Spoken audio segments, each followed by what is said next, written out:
It's been a bit over 5 months since we first launched NativShark in August of 2020, and we wanted to share with you some of the basic why, what's, and hows of our platform. We also interviewed some of our students to get to know them a little bit more, as well as ask them how their studies were going.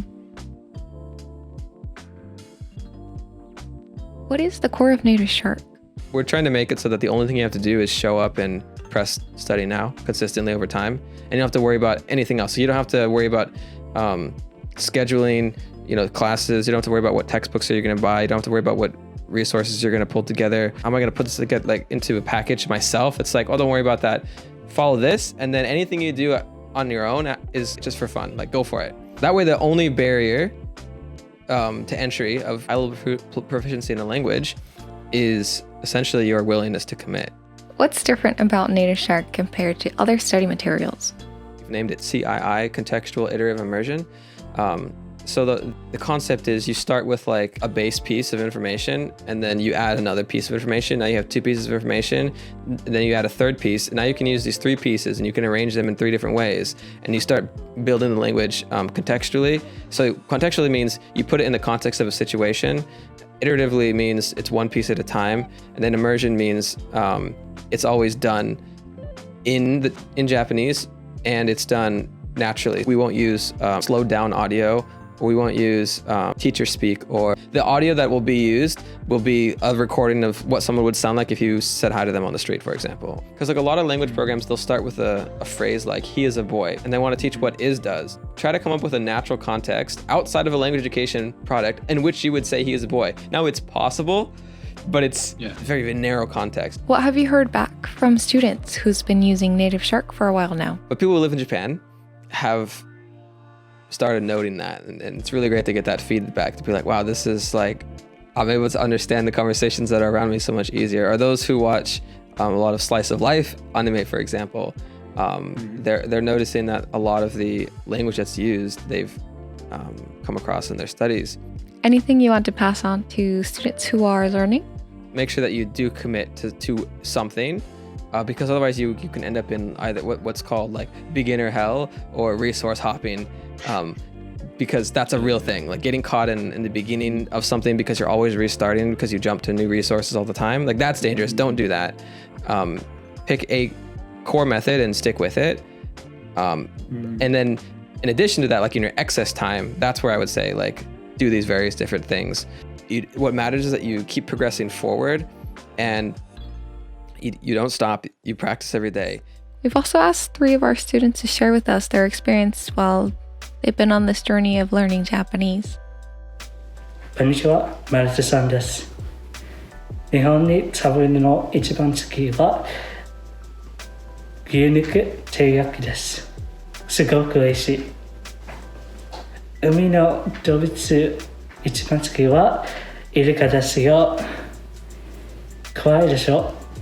I've been interested in learning Japanese for a long time because I've always played games that originated in Japan, and I've watched anime that have also been in Japan. Japanese has also been a really interesting language too. My fluency goal for Japanese is to be able to understand various forms of media like games or Japanese, and as a more loose kind of goal, I want to be able to pass the N5 to N1 exams at some point. Even though I wasn't interested when I first started the language, speaking has been something that I want to get really good at now that I've been studying the language for a little bit, because it's so integral and it's really fun to do too. I hop between many different platforms in the past, but I seriously started studying Japanese with NativShark about 7 months ago. A main difference that I've seen in Japanese language resources in NativShark is the amount of content and polish that NativShark provides. It's not a lie that you'll have everything in NativShark that you need to learn Japanese, from kanji to hiragana to katakana to grammar to listening, shadow loops. All that kind of stuff is included in the package, and there are updates that happen almost daily that constantly improve the system and keep adding more content and stuff. So that's a really good thing about NativShark. Something that I recommend to newcomers is making sure that you stay consistent This is something that I've really been challenged with, and coming to study every day is really important, and it's more important that you make small steps every day rather than sprinting every few weeks or months. So I encourage you to go at your own pace, and failure is okay. You're not gonna get everything great in your first try, and that's fully okay. はじめまして、Cinder です。アメリカ人です。ラーメンが日本の食べ物で一番好きです。海の動物何が一番好きかな？ペンギンが一番好きだと思います。I started learning Japanese in March of 2018. I was living in New York City at the time, and I spent quite a few hours a day commuting. I thought that using that time to learn a language would be enriching. I picked Japanese partly because I liked the idea of learning a different writing system, but I also wanted to be able to crochet and cross stitch while I watched anime. Unfortunately, I didn't make a lot of progress between making that decision in March of 2018 and August of 2020. I worried about which resources to use, what to study, when to study, how much to study, and use that as a form of procrastination. But since starting NativShark in August of 2020, my progress has absolutely skyrocketed. I can converse with people in brief conversations. I can understand some amount of media. It's astounding. NativShark removed this pressure I felt to study correctly, and now I just show up every day and study what's in front of me and don't worry about if I'm doing it right. I would have to say that the native audio is something that really sets NativShark apart for me. Being able to hear how I'm supposed to sound at a native speed is so valuable. I love the shadow loops feature. I have an album full of phrases that I'm either struggling to remember, struggling to pronounce, or I think I might use in an upcoming speaking situation, and I try to listen to them every day. My goals have changed a lot since I impulsively started to learn Japanese. Now I have my sights set on passing the JLPT1 someday, and I hope to spend some amount of time in my life living and working in Japan. My advice to someone who's new to learning Japanese is twofold. Shadow loops are your friend. They have really, really made an impact on me and my acquisition of the language. But most importantly, learning Japanese is a journey, a long journey, and it can be hard to reconcile with that as a beginner.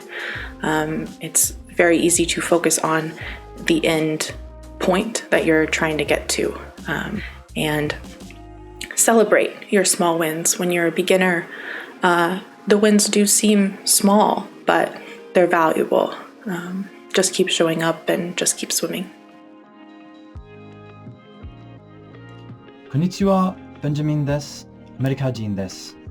日本の食べ物で一番好きはお好み焼きです。めっちゃ美味しいです。海の動物で一番好きはネイティブシャークです。嘘、本当はジンベエザメです。So what got me interested in learning Japanese? Anime, video games, martial arts, and the food. But also a really good friend who showed me that it was possible. My fluency goal is to get to a point where I could live in Japan and have no issues with the language whatsoever and be able to talk to whoever I want. I have been studying Japanese seriously for about 6 months now, but I learned some travel Japanese and the kana a long time ago. This one's a little tough for me because I haven't really used many other study materials besides NativShark, but I have used one of the really popular language learning apps for Japanese, and I did find it to be pretty lacking compared to the really well-written, handcrafted lessons that NativShark offers. Advice to a newcomer of Japanese.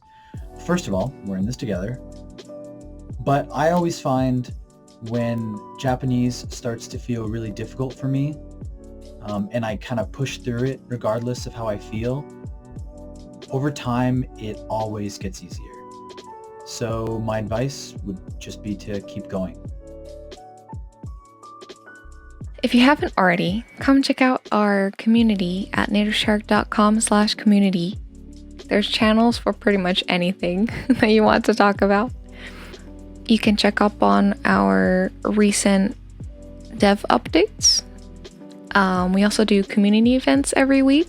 We also have 2 podcasts on NativShark. One is with Caleb and Nico. They talk about anything related to NativShark. You can ask anything and they'll probably answer, unless it's a secret, then they'll say it's a secret. Also, they touch on topics such as language learning or acquisition, startups and business related questions, linguistics, AI, I don't know, pretty much anything is game, honestly. They'll talk about anything. The other podcast is called Laid Back Japanese, a NativShark podcast. There, myself and Ty, we discuss if you ever have a question on a certain topic or a cultural aspect that you don't understand, or if you were studying and you didn't understand something, you can always come stop by our community and drop it in our Laid Back Japanese channel, and we'll go over that question in chat as well as in our podcast. NativShark is currently working on perfecting the path of Japanese, but we have many plans for growing beyond that in the future. You can follow along our journey through our blog and Twitter. We hope to see you come learn with us. And maybe stop by, say hello to fellow students who are also on the journey of learning. Keep learning simple and keep swimming. See you soon.